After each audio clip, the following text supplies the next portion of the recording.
Hello दोस्तों, जय सिया राम। भगवान किसको देते हैं और किससे छीन लेते हैं, यही प्रश्न सृष्टि के आरंभ से हर जीव, हर मनुष्य, हर साधक के मन में उठता है। कोई सुखी क्यों है, कोई दुखी क्यों है, किसी के पास सब कुछ होकर भी शांति नहीं और कोई खाली हाथ होकर भी प्रसन्न क्यों है। इस रहस्य को समझ पाना आसान नहीं। यह प्रश्न जितना सरल लगता है उतना ही गहरा है। इसी प्रश्न का उत्तर छुपा था एक शांत, पवित्र और तपोमय वन में, जहाँ ऋषि मुनियों का वास था, जहाँ हवा भी मंत्रों का जाप करती थी और जहाँ हर पत्ता भगवान के नाम से हिलता था। उसी वन में एक विशाल प्राचीन पीपल का वृक्ष था, जिसकी जड़ें धरती को आलिंगन करती थी और जिसकी शाखाएं आकाश से बातें करती थी।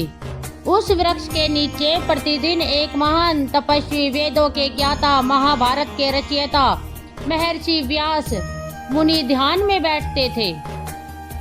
उनका तेज ऐसा था कि सूर्य की किरणें भी उनके चरणों में आकर ठहर जाती थी। उसी वृक्ष की एक ऊंची शाखा पर एक छोटी सी चिड़िया रहती थी। वह साधारण थी, पर उसका मन अत्यंत जिज्ञासु और निर्मल था। वह रोज सुबह उड़कर दाना चुगती, नदी का जल पीती और फिर लौटकर व्यास मुनि को ध्यान में बैठा देखती। धीरे धीरे उसके मन में अनेक सुंदर प्रश्न जन्म लेने लगे। वह देखती कि जंगल में कुछ जीवों को भरपूर भोजन मिल जाता है और कुछ भूखे रह जाते हैं। कभी आंधी आती और किसी का घोंसला बच जाता, किसी का टूट जाता। वह सोचती, भगवान सबके साथ समान व्यवहार क्यों नहीं करते? क्या भगवान किसी से प्रेम करते हैं और किसी से नहीं? आखिर भगवान किसे देते हैं और किससे छीन लेते हैं? यह प्रश्न हर दिन उसके मन में गूंजता रहता, ठीक वैसे ही जैसे यह प्रश्न हर इंसान के मन में कभी न कभी उठता है। एक दिन उसका मन बहुत व्याकुल हो गया। वह सीधे उड़कर व्यास मुनि के पास आकर बैठ गई। उस समय मुनि गहरी समाधि में थे। चारों ओर ऐसी दिव्य शांति थी कि मानो समय भी रुक गया हो। थोड़ी देर बाद उन्होंने धीरे धीरे नेत्र खोले। उनकी आंखों के अपार करुणा थी। उन्होंने चिड़िया की ओर देखकर मुस्कुराते हुए कहा, आओ पुत्री, आज तुम्हारे मन में कोई प्रश्न है ना? चिड़िया आश्चर्यचकित रह गई। उसने सोचा, यह तो मेरे मन की बात बिना कहे ही जान गए। वह विनम्रता से बोली, हे मुनिवर, मैं छोटी सी चिड़िया हूँ, पर मेरे मन में एक बड़ा प्रश्न है। मैं रोज देखती हूँ कि कोई सुखी है, कोई दुखी है, किसी के पास बहुत कुछ है, किसी के पास कुछ भी नहीं। कोई राजा है, कोई भिखारी। क्या भगवान पक्षपात करते हैं? भगवान किसे देते हैं और किससे छीन लेते हैं? यह कहते कहते उसकी आवाज कांपने लगी। व्यास मुनि ने प्रेम से उसे अपने समीप बुलाया और बोले, तुम्हारा प्रश्न बहुत गहरा है।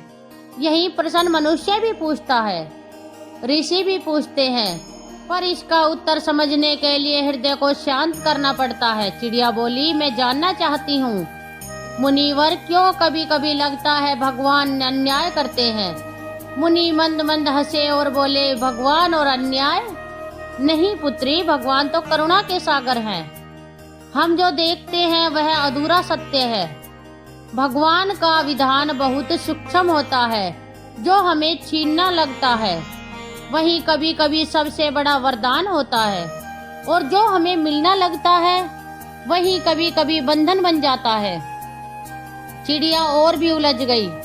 मैं समझी नहीं, उसने कहा। तब मुनि बोले, पहले तुम अपने जीवन को देखो, तुम्हारे पास क्या है? चिड़िया बोली, मेरे पास सब कुछ है, कुछ भी नहीं है, ना धन, ना घर, ना भंडार। मुनि बोले, तुम्हारे पास पंख है, जिससे तुम आकाश में उड़ सकती हो।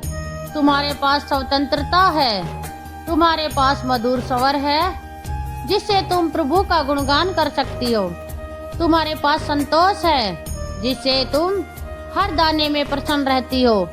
क्या यह सब कम है? चिड़िया चुप हो गई। उसने कभी इस दृष्टि से सोचा ही नहीं था। मुनि आगे बोले, मनुष्य को भगवान बहुत कुछ देते हैं, पर साथ में इच्छाएं भी दे देते हैं। और जब इच्छाएं बढ़ती है तब दुख भी बढ़ता है। जिस दिन मनुष्य संतोष सीख लेता है उसी दिन वह सबसे धनी बन जाता है। चिड़िया बोली, पर मुनिवर, मैंने अच्छे लोगों को भी दुख झेलते हुए देखा है, उनका सब कुछ छिन जाता है, ऐसा क्यों? व्यास मुनि गंभीर हो गए, बोले, क्योंकि भगवान कभी कभी अपने प्रियजनों की परीक्षा लेते हैं। जैसे माँ बच्चे के हाथ में से मिट्टी छीनकर उसे भोजन देती है, वैसे ही भगवान भी मोह छीनकर भक्ति देते हैं, धन छीनकर ज्ञान देते हैं, अहंकार छीनकर विनम्रता देते हैं।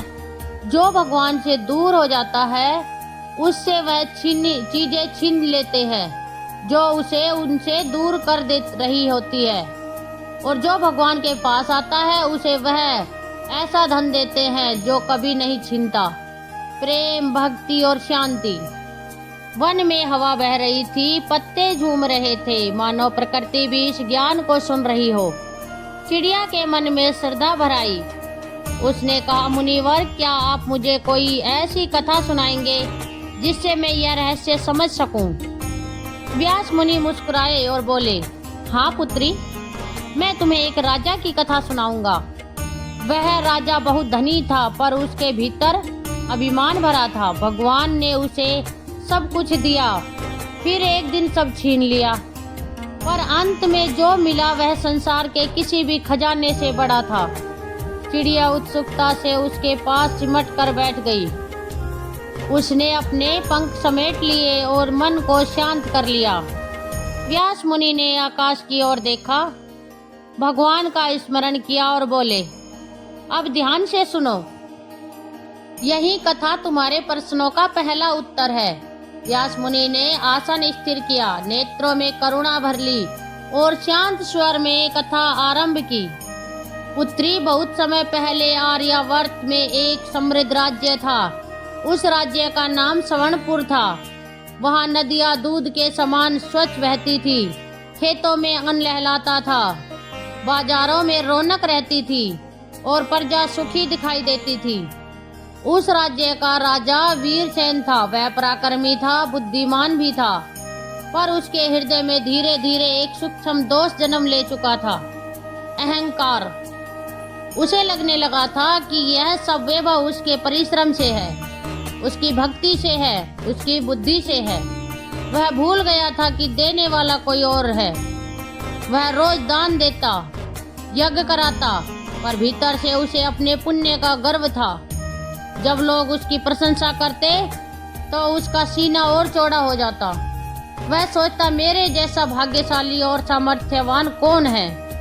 चिड़िया ध्यान से सुन रही थी। मुनि आगे बोले, धीरे धीरे राजा का मन भगवान से हटकर अपने वैभव पर टिक गया। पहले वह सुबह मंदिर जाता था, अब राजसभा में बैठना अधिक आवश्यक लगने लगा।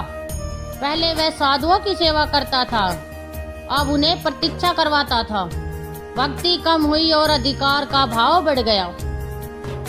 यही वह क्षण होता है जब मनुष्य का पतन शुरू होता है, पर उसे इसका आभास नहीं होता।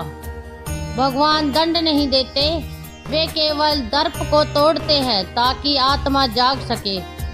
एक वर्ष राज्य में वर्षा कम हुई, खेत सूखने लगे, अन्न घटने लगा। राजा ने भंडार खोल दिए, पर उसे विश्वास था कि यह स्थायी है। अगले वर्ष महामारी फैली, लोग बीमार पड़ने लगे, महल में भी शोक हुआ पहुंच गया। राजा का इकलौता पुत्र रोगग्रस्त हो गया।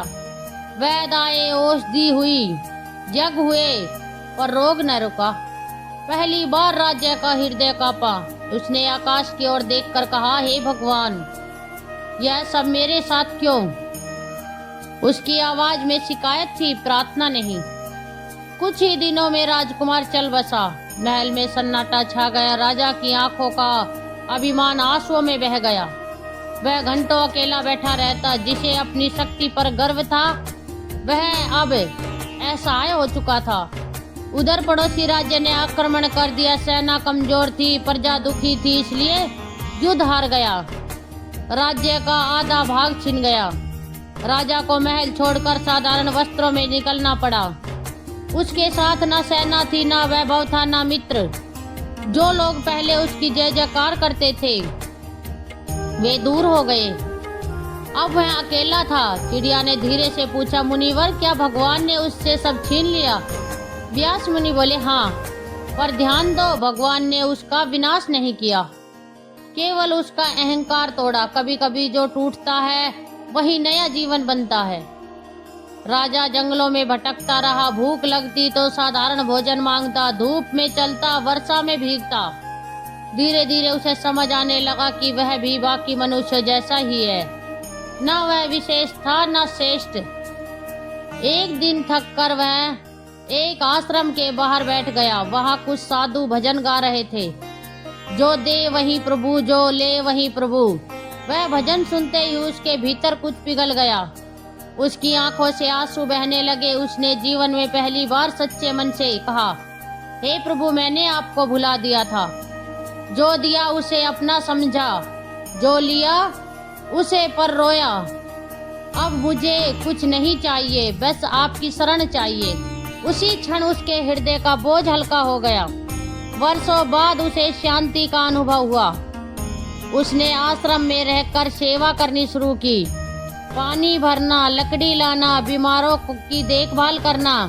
सेवा करते करते उसका मन निर्मल हो गया।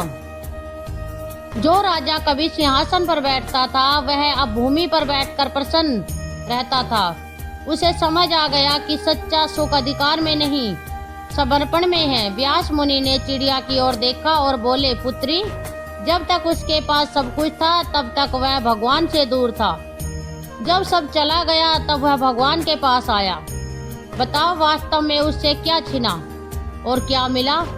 चिड़िया सोच में पड़ गई। वन में संध्या उतर रही थी, आकाश लाल हो रहा था। उसे लग रहा था कि कथा अभी अधूरी है, जैसे कोई रहस्य बाकी हो। उसने उत्सुकता से पूछा, फिर क्या हुआ मुनिवर?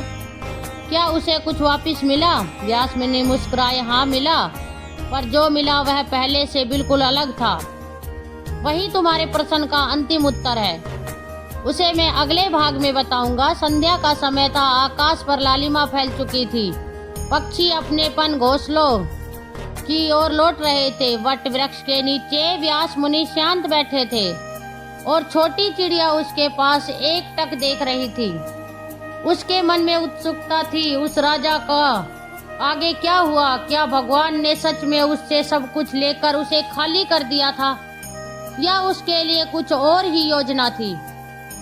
मुनि ने उसके मन को पढ़ लिया और मधुर स्वर में बोले, पुत्री, जहाँ से त्याग शुरू होता है वहीं से कृपा का द्वार खुलता है।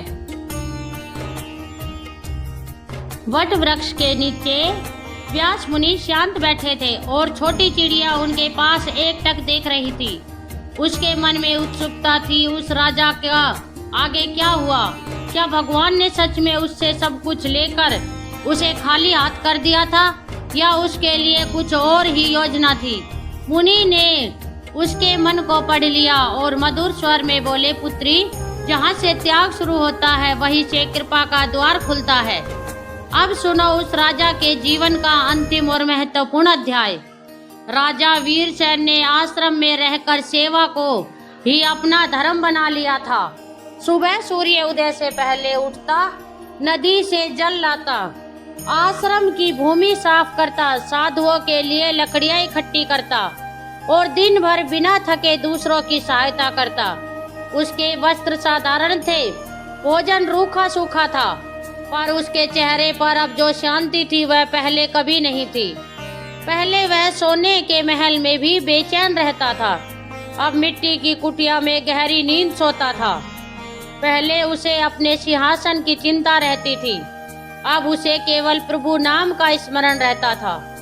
धीरे धीरे उसके भीतर से मैं का भाव समाप्त होने लगा। वह हर काम करते समय कहता, हे प्रभु, यह सब आपकी सेवा है। यही भाव उसके जीवन को बदल रहा था। एक दिन आश्रम में भयंकर वर्षा हुई। नदी उफान पर आ गई। कुछ गांवों में पानी भर गया। लोग सहायता के लिए पुकारने लगे। राजा ने बिना देर किए नाव उठाई और कई बार प्राणों की परवाह किए बिना लोगों को सुरक्षित स्थान पर पहुंचाया। वह थक गया था, शरीर कांप रहा था, पर उसके चेहरे पर संतोष था। उसी रात आश्रम के वृद्ध महात्मा ने उसे पास बुलाकर कहा, वत्स, तुम कोई साधारण व्यक्ति नहीं लगते। तुम्हारी वाणी, तुम्हारा व्यवहार, तुम्हारी करुणा, यह सब किसी राजा के संस्कार बताते हैं। तब पहली बार वीरसेन ने अपना परिचय दिया।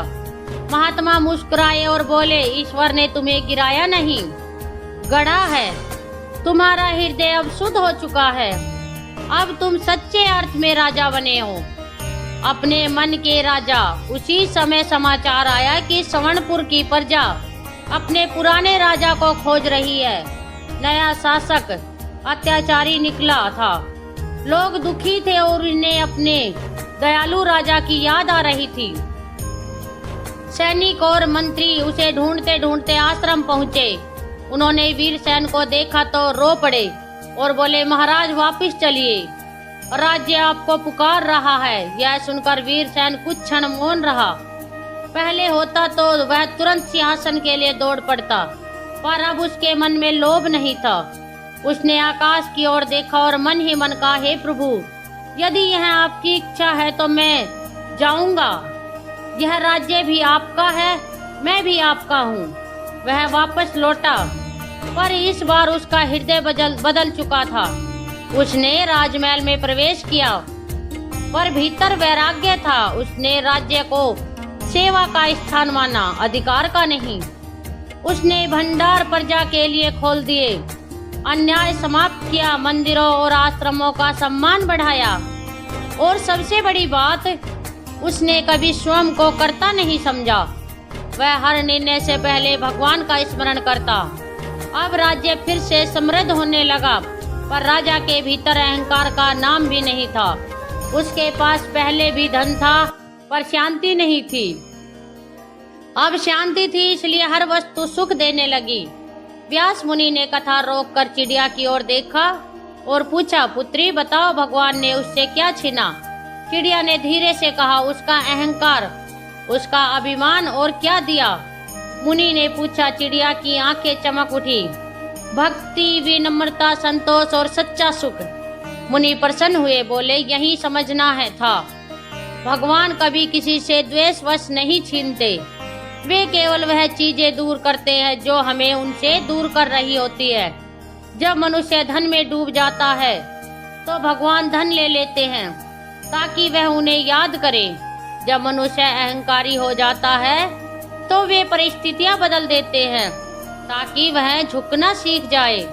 और जो पहले से ही नम्र, भक्ति और संतोषी होता है, उसे भगवान और भी कुछ अधिक कृपा देते हैं, ज्ञान, प्रेम और आंतरिक आनंद। हवा धीरे धीरे बह रही थी, रात उतरने लगी थी, चांदनी पेड़ों पर बिखर रही थी। चिड़िया के मन का सारा संशय दूर हो चुका था। उसने फोल्डेड पंखों से प्रणाम किया और बोली, मुनिवर, अब समझ गई, भगवान देने वाले भी वही हैं और लेने वाले भी वही, पर उनका हर काम हमारे कल्याण के लिए होता है। व्यास मुनि ने आशीर्वाद देते हुए कहा, हाँ पुत्री, याद रखना, भगवान वस्तुएं नहीं देते, वे अवसर देते हैं। भगवान दंड नहीं देते, वे सुधार देते हैं। और भगवान जब छीनते हैं तब खाली नहीं करते, बल्कि हृदय को अपने प्रेम से भरने की जगह बनाते हैं। जो प्रभु को पा लेता है उससे फिर कुछ भी नहीं छिनता। यह सुनकर चिड़िया आनंद से चहकने लगी। अब उसका प्रसन्न समाप्त हो चुका था। अगले दिन जब सूरज उगा, वह पहले से अधिक प्रसन्न थी। उसे समझ आ गया था कि उसके पास कम नहीं, बहुत कुछ है। खुला आकाश, 2 पंख और प्रभु का नाम। और उसी संतोष में उसे भगवान की सबसे बड़ी देन मिल चुकी थी। भगवान उनसे छीन लेते हैं जिनके भीतर अहंकार, मोह और असत्य बढ़ जाता है, ताकि वे सही मार्ग पर लौट सके। और भगवान उन्हें देते हैं जो विनम्र, भक्त, संतोषी और समर्पित होते हैं। अनंतः भगवान का हर लेना भी देना ही होता है, क्योंकि वह आत्मा के कल्याण के लिए होता है। और इस प्रकार छोटी सी चिड़िया को अपने प्रश्न का उत्तर मिला। उसका मन अब किसी शिकायत से भरा नहीं था, बल्कि कृतज्ञता से भरा था। वह आकाश में ऊंचा उड़ते हुए प्रभु का नाम गाने लगी। क्योंकि उसे समझ आ गया था कि भगवान जो भी करते हैं हमारे भले के लिए ही करते हैं। वे हमसे कभी कुछ छीनते नहीं, बल्कि हमारे जीवन को बेहतर बनाने के लिए हमें नया रास्ता दिखाते हैं। इसलिए हमें हर परिस्थिति में प्रभु पर विश्वास रखना चाहिए, संतोष रखना चाहिए और भक्ति में लगे रहना चाहिए। यही जीवन का सच्चा सुख है, यही भगवान की सबसे बड़ी देन है। अगर आपको यह कहानी अच्छी लगी हो, आपके हृदय को छू गई हो और इससे आपको कुछ सीख मिल गई हो, तो कृपया इस कहानी को लाइक करें, शेयर करें, कमेंट करके अपनी राय जरूर बताएं और ऐसे ही सुंदर भक्ति कथाएं सुनने के लिए हमारे चैनल को सब्सक्राइब करना ना भूलें। जय सिया राम।